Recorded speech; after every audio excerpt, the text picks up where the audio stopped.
Wizards Postgame Live.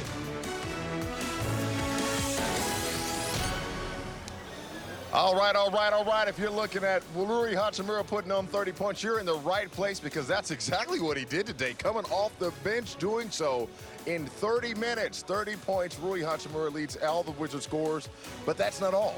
Kyle Kuzma gave you 25. And oh, by the way, another double because he had 10 boards. Final score was beautiful, 138-118. Washington gets the win. It's a back-to-back dub. And that's exactly the way you want to win a home game before you head back on the road for 5. Welcome to Wizards Postgame Live. I am Wes Hall, joined by the coach, Jimmy Patsos. Coach, so much to talk about. This is another wire-to-wire win for the Wizards this season. This is the 4th one we've had. Rui Hachimura, 30 points. Beyond impressive, is it not? He was unbelievable. I know he didn't play, shoot the ball well against the Knicks, but he's, as we said, he's been good since the West Coast. And, Gonzaga got beat for the first time by Loyola Marymount like 20 years the other day. I mentioned it to him and Kispert. I think Rui took it out on the Magic tonight. He was so mad.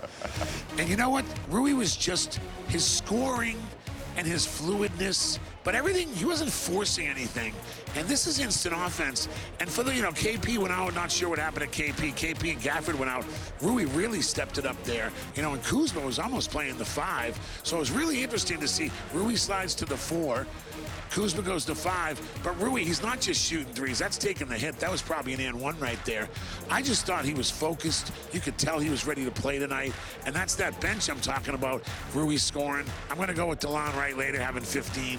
Kispert did his thing. Taj Gibson was ready to go when Gafford went out. This bench is really coming together. You're talking about scoring at will, looking at Rui's highest scoring games this season, 30.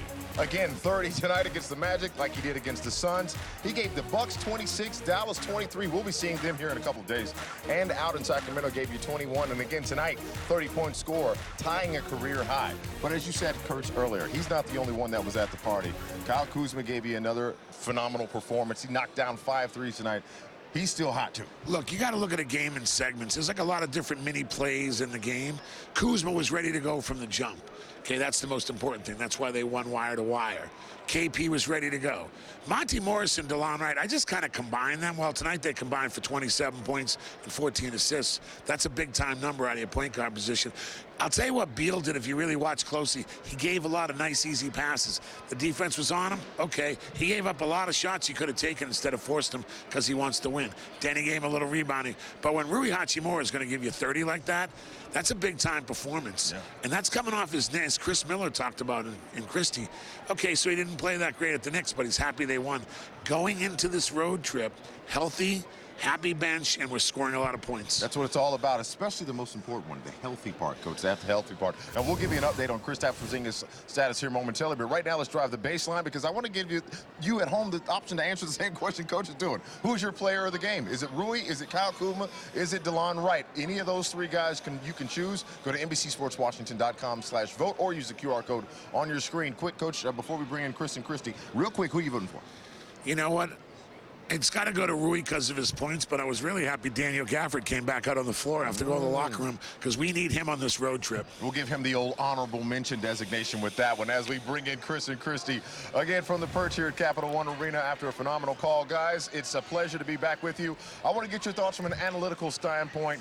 Chris, you mentioned this is a wire to win. What's the most important lesson that the Wizards learned tonight against Orlando? I wrote it down. It's competitive discipline. I thought the Wizards came out here with a focus against an Orlando Magic team that had won 12 of their last 20 games. They're a young team. They've been injured throughout the course of the year. They played last night. There were a lot of factors where Washington could have been like, we might be able to downshift against this team. But I love the disposition that the Wizards came out with from the jump. In the first quarter, they scored 37 points. They scored 33 in the second, 30 in the third, and then to make matters worse for Orlando, 38 in the fourth quarter. That is balance across the board. We talked about Rui Hachimura.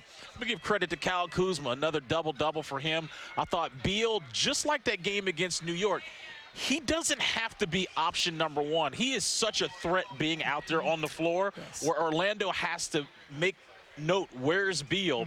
And that opens everything up for this offense. Oh, no question about it. And opening up the offense is just what Washington did very well tonight with 34 assists on 51 made shots. They shot the leather off the ball from 3 on consecutive games. They had 16 in New York tonight, 18 made threes against one of the top defensive teams on the three-point line. So with Orlando only giving up 34% on three-point field goal percentage for their opponents, first in the NBA, and for Washington to come in and blow that to smithereens and just get the job done in a balanced attack. It's their back-to-back win, right? But they did it in wire-to-wire fashion in both games, in New York and here at home against Orlando. So you like to see the sustainability of what they've been able to do, competitively disciplined on the defensive end, but also on the offensive end, where they are really becoming rhythmic with their offense, and it's been a great feel, and it's really pretty basketball when the ball is shared the way that it was tonight. Look, Chris, I thought what you talked about it from a coaching standpoint, that was just a mature win. You know, that's just, we got 20 wins. Hey, 30's next up, fellas, and we're going to 40 if I walk in that locker room and I'm the coach. We got 2 months left. We just moved up in the standings. We beat someone who was right behind us. We just beat the Knicks. And we're going on this 5-game road trip feeling good. And we're coming back, gaining even more ground. But I agree with what Chris was saying. Just the way the team from a coaching standpoint, when you say that, you say, hey, we're on to something special. We're not messing around tonight. We're putting this team away, and we got business to take care of on this road trip. Well, I'm most impressed with this, Chris, as well. The wire-to-wire win, the not relinquishing leads. That's what's most important, and we've seen a shift, as you're talking about. Is that a result of having the full roster at your disposal, Chris, or is it more just, you know, the guys are in a moment of synergy? It's go time. I'm going to say something, and I'm probably going to hear it. These next 5 games are the most important 5 games of the Wizards season. The most important 5 for 2 reasons. One, they're healthy. We hope KP is fine. He left with the ankle injury. Hopefully he's going to be fine. But this is a whole basketball team, and I think now they should be judged on the merits of being a whole team. We know what's coming up in a couple of weeks, which is the trade deadline.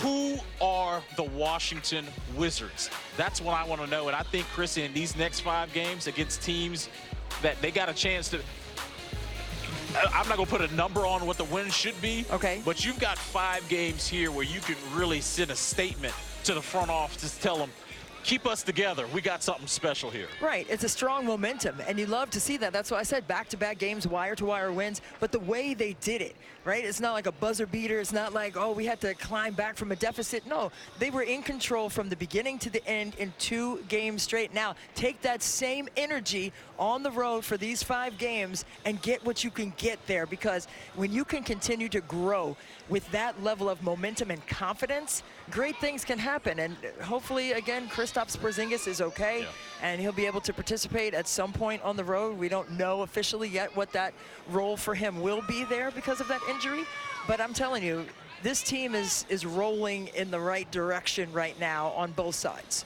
I love to hear it, and you know, that's what we're expecting, is for them to continue to roll down this victory lane and contribute to grab some more dubs. Chris and Chrissy, thank you guys so much for, again, a tremendous day of basketball coverage, and we appreciate it. We'll see you on the road in a couple of days. Coach Patsos, you and I get to sit here and go through the box score. I got something I want to share with people at home. I was most impressed by this one stat. What do you got for me? 51 shots made off 95 attempts for 54%. The number alone tells me that shot selection was a priority tonight. Not a lot of wasted motion. You're not going to make 100% of your shots, but to shoot 54%, to never relinquish a lead, and to knock down threes at a high clip, that's a recipe for victory, if I do say. It starts with your point guard, and you got a 2-headed monster at your point guard. You got taller DeLon right off the bench, maybe more defensive, but he made a couple threes of Monte Morris. Then Beal, and I think Chris put it best. It's not only does he spread the D, Beal's not forcing anything. Nope. Beal's been watching this team. It's sometimes it's a little different when you watch it, you're not playing. He's, oh, we're good. I mean, remember, I give Beal a lot of credit because he runs his EYBL, a championship caliber team, as the GM, and he coaches. But he's watching saying, okay, I'll spread the D. You're covering me, I'll kick it to somebody else. I'll throw it to Taj Gibson for a dunk. I'll get my own if I have to. But here's DeLon Wright. This is what I'm talking about with the 2-headed monster. You got to look at him and Monte Morris as one guy. And when you combine their stats, combined with the fact that you know DeLon Wright's a really long, tough defensive player, that all of a sudden is giving you a really, really good position at the point guard where they can do a little of everything. But if Beal's going to pass it like he's going to pass it like that, you're talking about an NBA All-Star drawing the defense and be willing to pass it. That's just a huge advantage. Well, the confidence for him to be able to pass that is knowing that over the past 2 games, these guys have knocked down 34 threes. That's 17 over the past 2. So there's some confidence that Brad has where he knows if it's either I can attack, penetrate, and corner kick, or I can just let the game come to me. But looking, as you said, looking at the combination of scoring powers tonight, off the bench, Rui and DeLon, phenomenal numbers. The 30 we talked about, tying a career high. But look at DeLon Wright's numbers, Coach. 15 points, perfect from the field, 8 assists, 3 steals. You almost can't ask this man for anything more. No, he's your LA brother, which is great. You know, this is a guy, he's always kind of fought through. So DeLon Wright's always been a little bit over in the shadow. How good is he? Had to go to Utah, didn't go to UCLA or USC. And I know I like my college stuff, but I sometimes think that's part of the path. And he found his own way, and he's turned into a winner. And let's not forget, the Wizards didn't play so well without DeLon Wright. It was no one's fault, but they seemed to play a lot better with him. Like I said, he's competing at the defensive end. That's not on the stat sheet. I just love that guy. I think he's given it his all. And I watched him in his pregame workout. He was very focused. He knew how important this game was, and he performed. A rather cerebral player is DeLon Wright. Very high IQ man. He loves the game and very smart, and I appreciate it. Coach, right now, I want to go down to Megan McPeak, who's caught up with the landlord, Daniel Gafford. You gave him some flowers for coming back. Well, here they are. All right, Gaff, tonight you go down, you go to the locker room, you come back in. First of all, how are you feeling? I'm good, of course. I mean, you know, had a slight headache, but other than that, you know, I shook back pretty quick. You know, can't keep me down too long. Looking at this Magic team, I asked Coach ahead of the game because the last time you guys saw them when it was in Orlando, you didn't have them playing with the full roster due to suspensions. You have them tonight. Just talk about how much that mindset changes to not take them for what their record is. Really just can't take teams like that for granted at all. They come out, they play hard. You know, it doesn't matter what their record is. They're going to come out and give 110% every night. You know, they're playing for wins just like everybody else, so we can't take that lightly. They're going to come out, they're going to throw punches. We got to, you know, adjust to those punches. If they throw the first one, if they throw the second one, then we're good. If we throw the first one, you know, we came out and we did what we had to do. We set the momentum in the first quarter, and it just carried over throughout the rest of the game. I know throughout the season, early on, you were frustrated with the foul situation, not being available for the team throughout the entire game. And then, as of late, you've consistently been able to stay on the floor. Tonight, obviously fouling out, going up against a strong contention down low for the Magic. Just talk about what it was like going against their younger guys, because it felt like they were more similar style to how you play the game. Really just, you know, guarding my yard. You know, so it was a lot of things, and I'm pretty sure that was going to come my way throughout the night. You know, Wendell Carter Jr., he came out, he was, you know, getting downhill on me and stuff like that. So I just had to really just, you know, pay attention to detail and move my feet a little bit. That's the main thing. You just play some defense without fouling. I understand I fouled out, but I stayed with Stan throughout the whole game. It's tough that I fouled out at the end right there. I wanted to be on the floor, of course, but at the same time, I did what I had to do defensively throughout the night.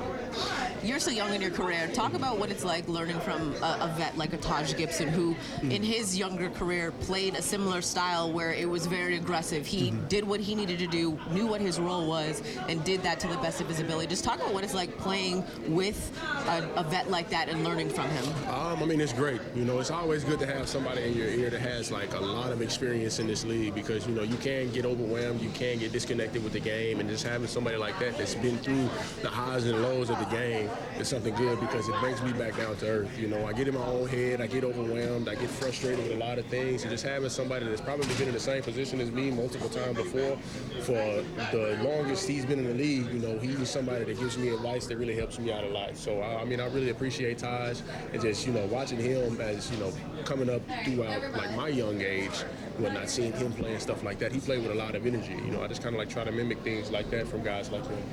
Tonight, you guys as a team, 30-plus assists, much similar to the game in New York where the ball was moving, the fluidity of the offense. It just seemed like everybody was playing very free out there tonight. Just talk about what it's like when you guys have the full complements of your entire roster and how difficult you can be for opposing teams. Oh, I mean, it's great because, you know, we have everybody on the floor that, you know, is not worried about, you know, okay, I got to do this, or we're not playing selfish, or, you know, we're not just being stagnant on the offensive end. You know, if we move the ball moves, the defense moves, you know, no matter who we're playing, no matter if they're switching 1 through 5 or anything like that. If we get to the point to where we're sharing the ball throughout the whole game, we have a game like tonight, plain and simple.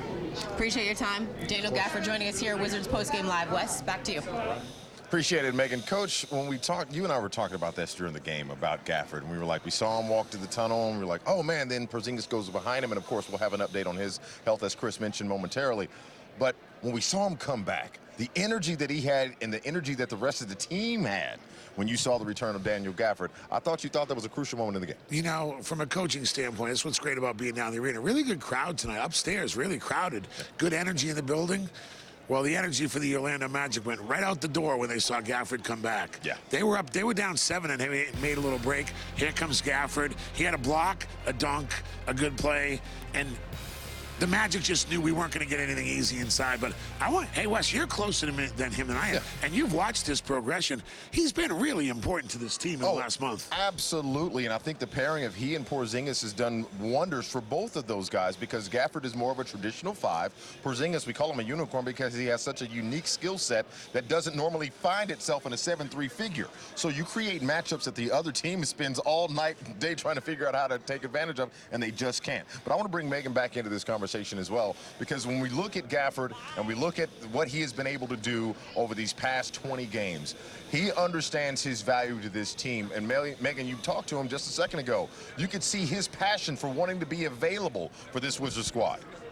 Yeah, it's something that I talked to him earlier in the season about, and he shared his frustrations with me of not being fully available, being there at parts of the game, but then having foul issues, and that keeps him off of the floor and doesn't allow him to be utilized in the way that they can utilize him. And it took some self-reflection, he was saying, on his part to make sure that he, as you guys heard, does not get frustrated with himself, does not get frustrated with the officials, keeps in mind that they're humans, and sometimes, you know, the call might not go his way, but he has to just accept it and keep playing through it. And we started to see that growth on the floor as well too. And now when you look, as you mentioned, the last 20 games, he's been very consistent at maintaining his ability to stay on the floor. And tonight, unfortunately, just, you know, he matches up with guys who are similar style to him in the way that they like to pressure guys. And basically what he has also said to me is, I want other bigs in the league to feel how I feel, so I try to do it to them. And I think he met his match tonight and unfortunately fouled out. But when he was available on the floor, we saw the energy that he brought,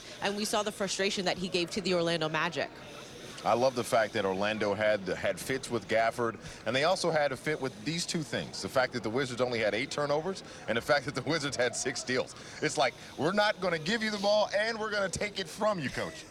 Look, the shot blocking thing's one thing, but the no turnovers, we all know that's been a little bit of an albatross. But I will say, I watched that 3-headed monster of the Orlando Magic. They try to play Bomber and Bol and Wagner out there. I'll take Gafford over those 3. Any day, any day. And Megan, when we talk about ball control, whether it's steals and or limiting turnovers, that's got to be something that the Wizards do at a consistent basis. We talked about needing to take advantage of these next 5 games. That has to be part of the repertoire, does it not? Without question. And coming into this one, and I asked Coach about the turnovers situation, because going back to the first matchup in Orlando, yes, they did not have the complements of their entire roster, that is the Orlando Magic, because of those suspensions, but the Wizards turned the ball over 20+ times in that game, and it was very uncharacteristic of them, especially the live ball turnovers. That was the frustrating part for Coach Wes Unseld in that game. So ahead of tonight, coming into this one, they were averaging right around 13 or 14 assists in the last 5 games were the Wizards, so a much better job taking care of the ball. And a lot of that has to also do with Monte Morris being back in the lineup, as well as DeLon Wright too, when you think of the fact that those are their 2 point guards that really run the ship, whether it's the first or second unit. So you have your point guards back. Obviously you have the complements of your roster. The offense can click a lot more. And keep in mind too, Wes and Coach, when you don't have guys in the lineup, Coach Unseld has to make adjustments on the fly. And guys have to have flexibility. You look at a guy like a Corey Kispert, or Rui Hachimura, or Kyle Kuzma, they don't just play their position. They then play 2 other positions as well too, because you have to make movements and change what you're doing offensively. So you have to then know every single position. So that's a credit to these guys, and he gave a lot of credit to the bench that were going in and out of the starting unit and the bench throughout the season right now due to injuries and what have you. And it was the flexibility and the mindset that they have always had, that they're ready for whatever coach is asked of them. And that a lot of that is sometimes playing 3 different positions, but knowing all 3 of those positions on both ends of the floor, which is very difficult. sports, just like life, it's all about the adjustments. You got to be flexible and be able to roll with the punches and know how to do what you do when your number is called. So, Megan, we appreciate it. Of course, right now we're going to drive the baseline because I want to look at tonight's bowl prediction, by the way, brought to you by Greenberg and Betterman. Go to gblawyers.com and feel better. We said Rui's going to have his second double-double of the season. We were wrong, but this is the best feeling of wrong you could ask for because Rui goes off for 30 points, 5 boards, and of course, these are bowl predictions brought to you by 30 should count for extra. You know what? Let's just go ahead and say he won. We say he won. We have overridden the bowl predictions brought to you by Greenberg and Betterman. Go to gblawyers.com and feel better. We're coming up on PostGame Live. We've got more basketball in the DMV to celebrate today. Not only today, but yesterday as well. The past 36 hours have been tremendous, and we're going to keep that coverage going on the other side when Wizards PostGame Live returns.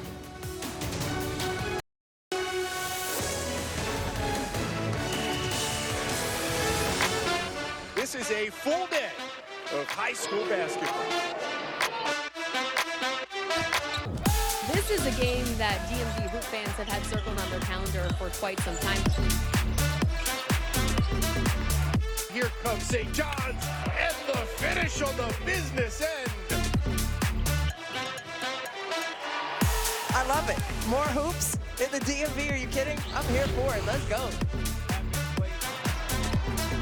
Just the best student athletes in the DMV and beyond. It has been great games, great action. A tremendous day of hoops here in the DMV. Of course, Glenelg Country School taking on Gwynn Park, and it's a good start for Glenelg because you got Jalen Allen knocking down the 3. They open the game on a 9-0 run. Third quarter now, under a minute to go. Gwynn Park's Makai Chester with the heads-up play. Tough offensive rebound and puts it back, their first lead of the game. But let's move on to 16 seconds left in the game. Glenelg down 2, but tremendous defense play by Chester to prevent the tying basket. You see it right here. Heads-up plays. That's what it's all about. Gwynn Park hangs on to win 59-56. Again, another tremendous game played here on a day where we are celebrating basketball at all levels. That is why it's been basketball day in the DMV. You see the other final scores from Patriot and Largo played earlier today. Word of God taking DeMatha out in the last moment in overtime, and Springside Chestnut Hill falling to St. John's Collins. Those 4 games you saw right here on NBC Sports Washington and Monumental Sports. But right now, Coach, it's time for us to move on and take a look at our FanDuel best bets of the night. These are my favorite. Why? Because we make every moment more. And looking back, if you would have come in tonight and said Bradley Beal was going to have 8 or more assists, you'd have been at plus 420. A $10 bet would have won you $42. First basket, Kyle Kuzma making a 3 would have been plus 2,300, Coach. A $10 bet would have won you $230. How about Kyle Kuzma making 5 or more threes? Plus 600, a $10 bet would have won you $60. Again, FanDuel, where you make every moment more. Tremendous numbers indeed. And that is what it's all about, and enjoying these. Before we even go to Coach real quick, I just have to ask you about these numbers, Coach. Doesn't it feel good to see the Wizards knock down a lot of the good threes, quality shots? Kyle Kuzma, that first basket, you know, sometimes you see a movie. If it's not good at the beginning, it's not going to be good in the end. That was a performance because Kyle Kuzma was ready to go. From the jump, you knew the Wizards were ready. You knew this was going to be a good performance, and he gets all the credit. A bunch of other actors stepped in as the game went on, but he was the star of that show, being ready right from the jump. I appreciate that, Coach. Well, right now, let's watch another show, and that includes head coach Wes Unseld Jr. After we remind people that right now, new customers get $150 in free bets guaranteed when you place your first $5 bet. So download the FanDuel app now and start making every moment more. Wizards fans, here is head coach Wes Unseld Jr. at the post-game podium. You know, once again, high assist, low turnover night. Our ball movement, pretty good pace, you know, even after makes. So, you know, I think when we, you know, space correctly, move the ball, move bodies, we usually generate high efficient shots. And what's the initial update on Kristaps? Just sprained ankle. He'll be evaluated tomorrow.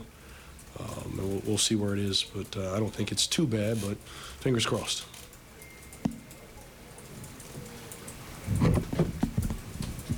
What'd you make of Rui? He was terrific. You know, I loved his aggression off the bench.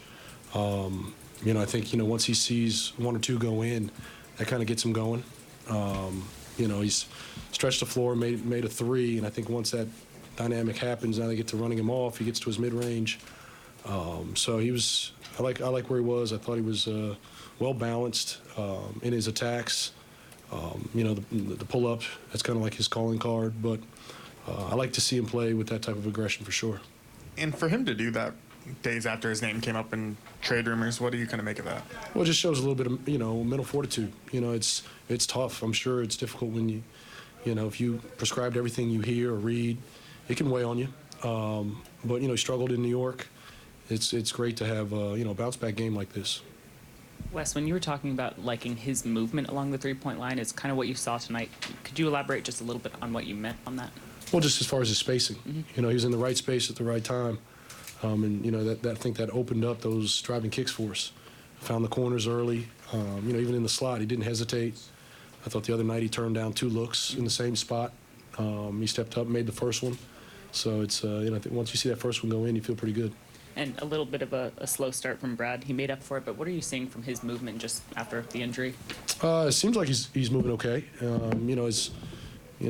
You could say it's a slow start, but he had 4 or 5 assists early. So, they're going to try to heat him up and make him a facilitator. He's going to make the right play.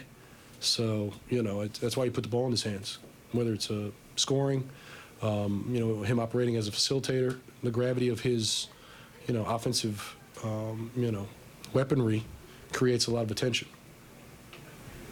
Hey, Coach, 7 in double figures with 34 assists. What's your thoughts on stats like that? Oh, yeah. I mean, anytime you can get 30-plus assists a night, it usually, tips in your favor. I think it's, that balance of paint attacks, driving kick threes. KP got to the line early with his post-ups versus their switching. So I think that helped not only get to the line, for him to see the ball go in, but it also helped set our defense.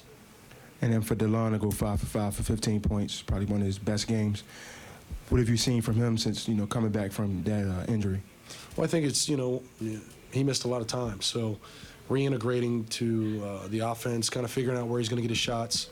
He's been working on shooting versus unders, and pick and rolls, and that dynamic. Stepped up, made some big ones tonight. So I like where he is. Coach, you mentioned Brad. They had 8 assists, but can you talk about his growth and letting the game come to him? He's known as a scorer, but Sure. He let the game come to him. Wasn't like he was forcing the issue or anything like that. Yeah, no, we've seen it, time and time again. He had some big assist nights, early in the year, and that's just a sign of maturity. Shots, it is what it is. Obviously, late in the game, we know the ball's going to be in his hands. We trust he's going to make the right play. So, to his credit, he continues to do that. And also in terms of Rui, his improvement as a 3-level scorer, the 3-ball, the mid-range game, also taking the ball to the basket. Can you talk about his growth as a scorer in terms of 3 levels, 3 phases? Yeah, we saw the that growth a lot last year. He started making the 3 with a degree of efficiency, and I think because of that, the gravity of that is now allow him to play a little bit more off the bounce. Teams are recognizing him as a 3-point shooter. So at times they're going to run him off. He's taking more ownership of rebounding and pushing, and that's I think a strength of this group. If we defend at a high level, we're able to rebound, play in the open floor. Those early attacks, early in a possession are really good for us. So, 1 through 4 can push. He's done a good job of taking care of it. That balance of attacking the score, attacking, hitting the paint, and driving and kicking. So.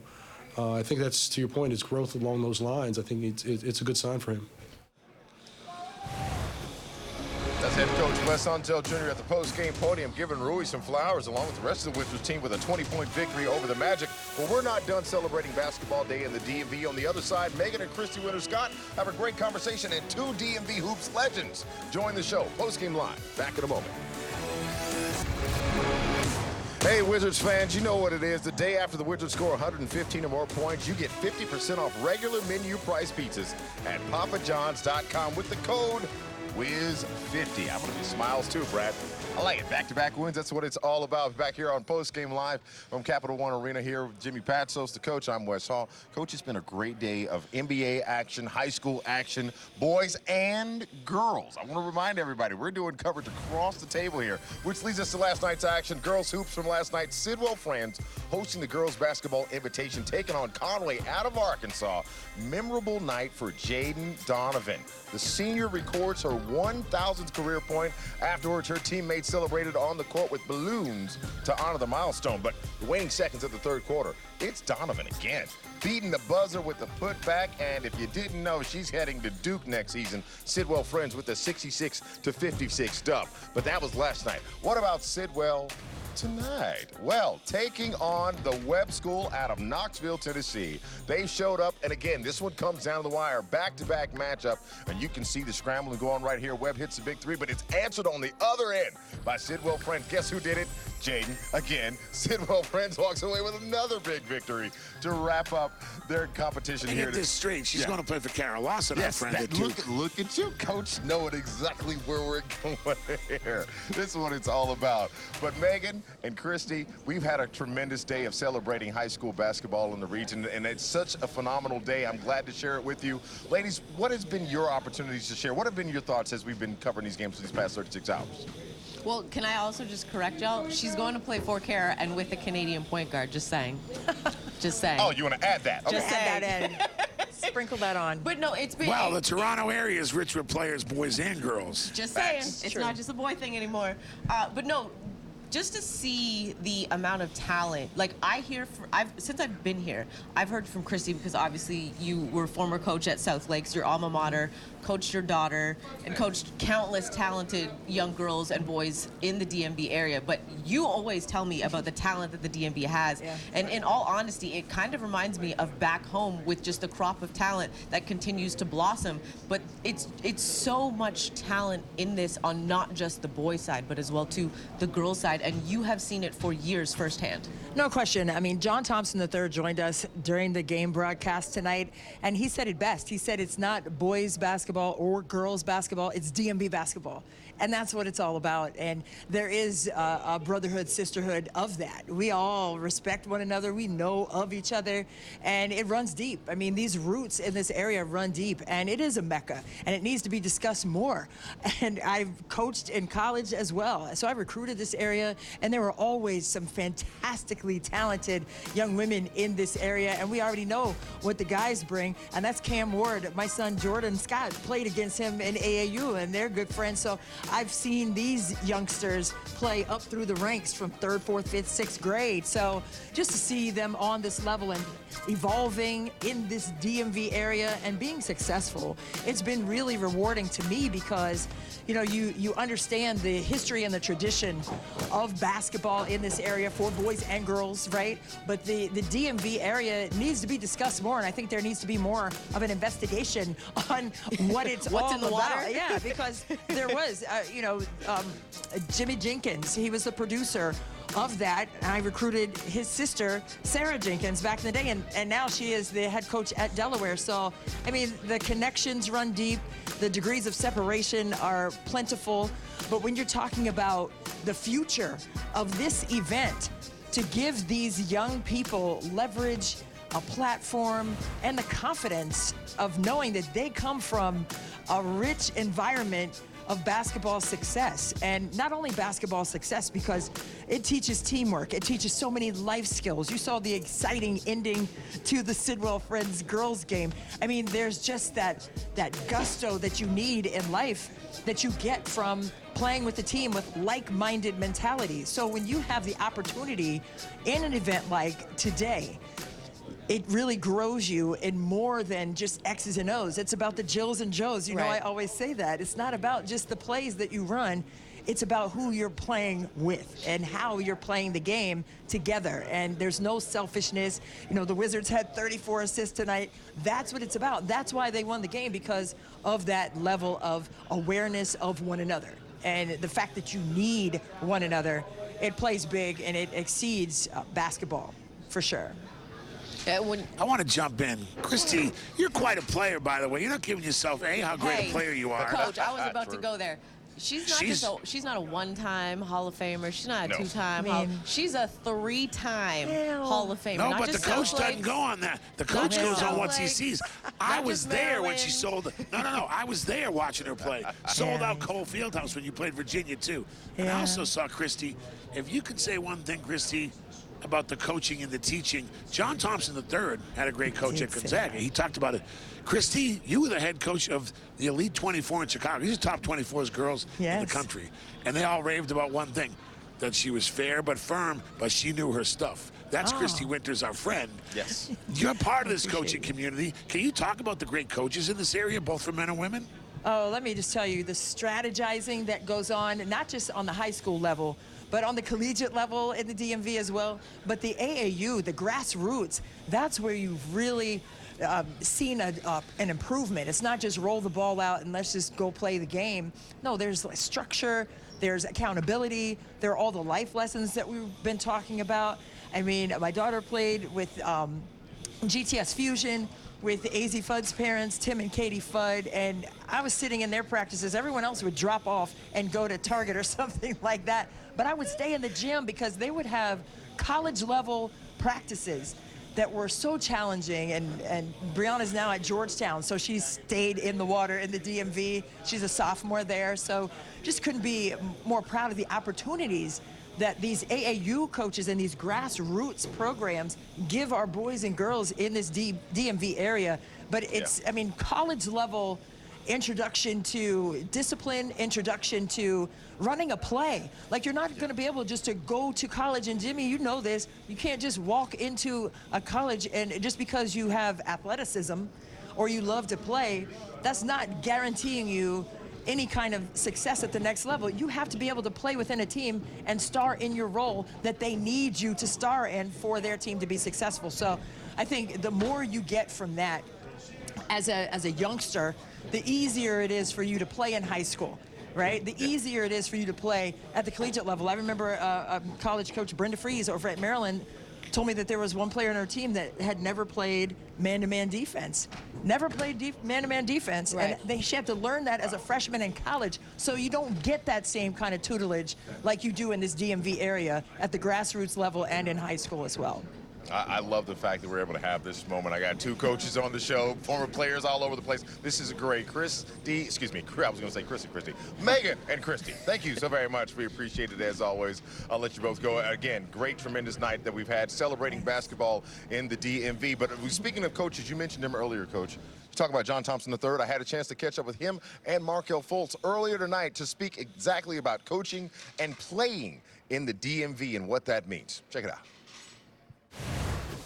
You know, I think everywhere around here you have to earn respect, no matter who you are, the top player or nobody. So I think just the basketball culture here is just big, and it brings everybody together. So I think that, you know, just being able to compete against, you know, everybody from D.C., Baltimore, Virginia, and having all that so close, you know, it just really makes it a little bit more competitive. And then, you know, you learn how to play basketball the right way. So that's always a plus. And then, you know, you got a lot of greats that come before you that led the way, and you're able to follow their footsteps and try to, you know, tweak and change a little bit of things. But again, I think that the respect that you earn here for playing basketball is one of the biggest things, and I think that's why you see so many great talents come out of here. When you look at the Monumental Sports family, and of course NBC Sports Washington, putting together the production of Basketball Day in the DMV, it was a success this year. What do you see as the future of that?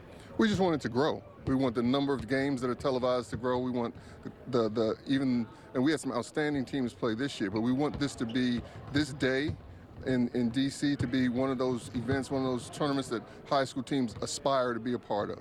And so this is year one. We had a successful year one, and we're looking forward to continuing to grow. Coach, he hit the nail on the head right there. The inaugural year of Basketball Day in the DMV. I mean, you called some games earlier today. That's I did great. sideline on it. We had a couple games go to overtime. The girls' games were tremendous. I remember back when I played in high school, like, we'd be happy to travel like an hour away from school. Sure, you weren't on TV, that's for sure. No, I was not. But it's just so tremendous, the opportunities. You said it, Chrissy said it, Megan, we've all said it. Well, don't ever forget that JT3 played at Gonzaga for Dick Meyer. Yes. Steve Turner's dinner. He then went to Princeton and learned under Pete Carrillo, great coach. So he understands how important this is, not only for the exposure of these kids, but the teaching moments. But it's about the other teams that get to come here and play too, from places like Carolina and Tennessee and Philadelphia and all that. And don't ever forget about JT3. There's a Final Four banner hanging in here for a reason, because he was the coach at Georgetown and did a tremendous job. I was just so happy I had he and Markel with Gonzaga and DeMatha standing next to me, and everything was peaceful. But I love it. Well, speaking of this day, how about a recap of some of the best moments of basketball day in the DMV?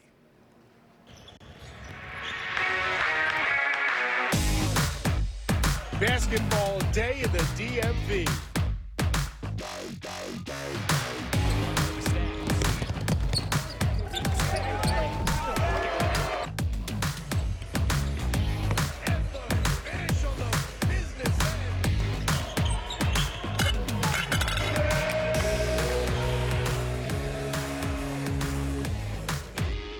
Y'all didn't get y'all second win yet. Yeah, y'all get it though. It's all good.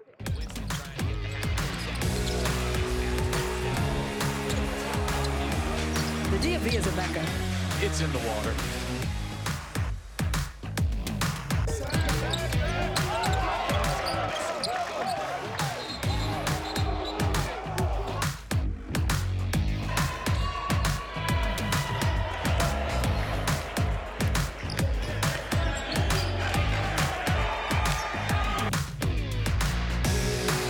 We tried to play pretty hard, play with more intensity. We knew we were down 4.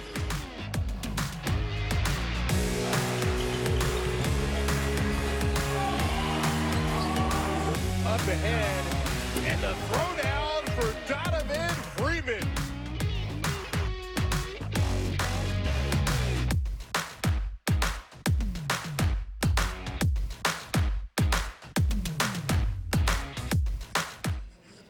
Coach, again, another tremendous day to just look at basketball in the area, but I would be remiss if we did remind people there was a Wizards game played tonight against the Orlando Magic. Second win in a row, 4th wire-to-wire win on the season. Rui goes off for 30. Kyle Kuzma gives you another double-double, knocks down 5 threes, and we talk about the resilience of this team and knowing how important the wins at this part of the season are, Coach. How valuable is a win like this at home, knowing you got another 5-game road trip ahead? I'm going to give Chris Miller the credit. It's just how they handled business. And now you got Beal coming back. And Beal has definitely taken the attitude of, I just want to win. I'm willing to do what it takes. If I draw the defense, you know, he's made several comments that he's not coming back trying to get he's not going to make the All-Star game in 2 minutes. He understands that. That's probably Kuzma's year to make the All-Star game. But I've said this from day one. Beal wants to win. He's a competitor. And he's going to have to score down the stretch. He's getting better, and I'm really interested to hear what he says, because I thought he played a really good floor game today and did a lot of things that don't show up on the stat sheet. Well, you know what, Coach? Let's do one of my favorite things. You talk about sharing is caring, right, in the film room. Let's talk about ball movement for your Washington Wizards. Look, that's one pass. You know, you count him out, 2 pass, dribble, could have taken a shot, kicks it again. That's 3 passes, 4 passes, 5 passes. And look at Kuzma, doesn't force it. But that's a tough shot he makes. Like I said, he's playing well. Yeah. That's playing well. That's 6 passes, though. Now, here again, you got Kuzma, right? He's playing hot. He's hot, so you know he's going to be guarded well. Okay, so they take their time. That's 3 passes right there. See Rui go and stretch the defense a little, because they know he's going to score it.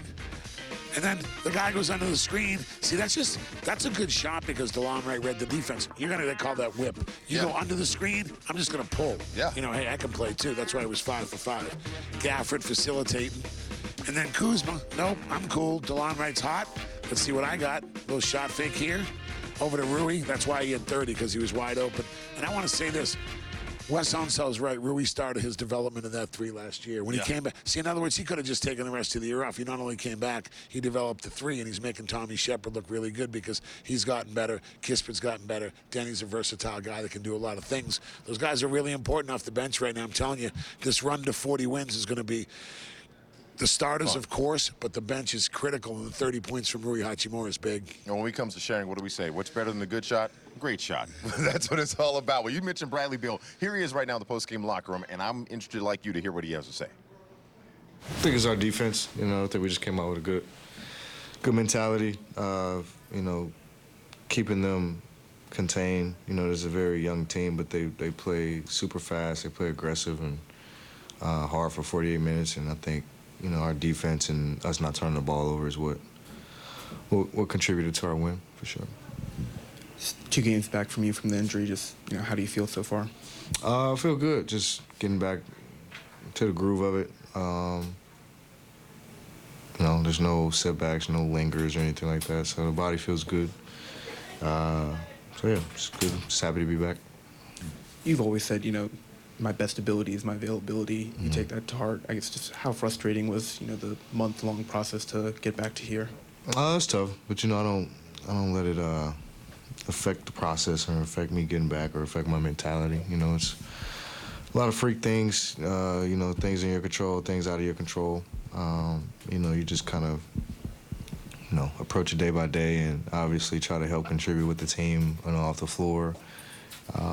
You know, give advice, you know, some type of knowledge, you know, from my viewpoint. But, you know, the biggest thing is just making sure that I was still in tune, still involved, and make sure I did the right protocols of coming back. So just happy we got all that checked off, and hopefully it's behind me now. Most important thing checked off, Coach, is what? A dub. Wizards get the dub. Now we're heading out to Dallas on Tuesday for a game against Luka and the Mavericks. Obviously an important one. What's the most important thing the Wizards have to focus on? Just get everybody, as many people as you can available, and go in and win the first one. The road trip gets easier, just like Kuzma playing well. But what's coming on the air after this, Wes? Ooh, I see what you did there, Coach. Well, guess what? We're going to take you from hoops to hockey, and we're taking you all the way out to the desert of Las Vegas, where the Caps are taking on the Vegas Golden Knights. If I'm not mistaken, Coach, that was probably the best night in franchise history a few years ago when they won the Stanley Cup. That coverage is coming up right behind us, so make sure you don't move. On behalf of our great crew and staff here at NBC Sports Washington, for the Coach Jimmy Pat Sos, Megan McPhee, Chris Miller, Christy Winter-Scott, and all of the hot DMV talent on the hoops court, I am Wes Hall. Thanks so much for sharing this day with us. Until we see each other again on Tuesday, have a safe one, be well, and enjoy DC above all.